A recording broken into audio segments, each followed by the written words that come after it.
Many people ask me about the dirt, how you've sold over $60 million worth of dirt products, and obviously you have dirt cases, the dirt map, and these all these dirt crystals and everything else. But you know, everything always starts with giving yourself an opportunity and scheduling yourself an opportunity to be creative, to be inventive.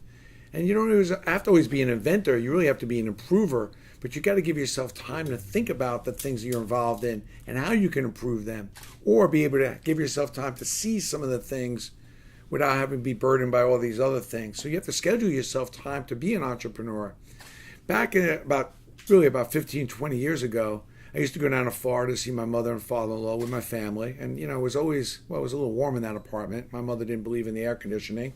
So her turning on the air conditioner usually got the temperature down to about 90. So I was always looking to get out of the house. And I'd always schedule myself when I was down in Florida to go to malls and to go to flea markets and just see what was going on, get a feel for what was going on. And the real reality with the dirt, $60 million of dirt products, dirt keychains and plaques and photos with dirt and cases with dirt and all these different dirt products really started with me just going to a flea market in Florida, walking around, and they had the Marlins inaugural dirt in a little bottle. And I thought that was really odd. I remember getting some Larry Bird aspirin.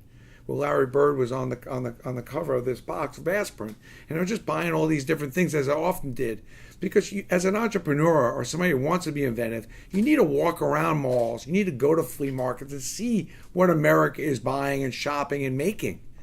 Well, I happened to buy these couple things of dirt, and when I got home, my wife was like, "What'd you buy? You bought dirt?" And I started questioning myself, like, why I would do that. And then I kind of said to myself, "That's cool."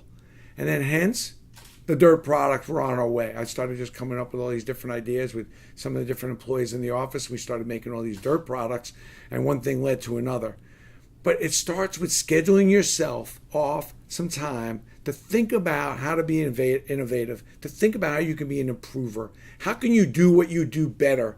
How can you actually do and follow the lead of a lot of times what customers and what people out there are doing if you don't go out there and see it?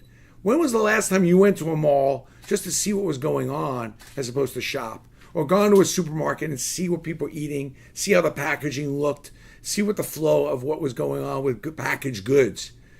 If you're in the business of trying to be innovative, you need to understand what people are moving and what people are not moving towards. When was the last time you scheduled yourself a couple hours just to think and take out a white piece of paper? Because you never know when the next dirt product may be right in front of you, right in front of your eyes, but you were too busy to see it.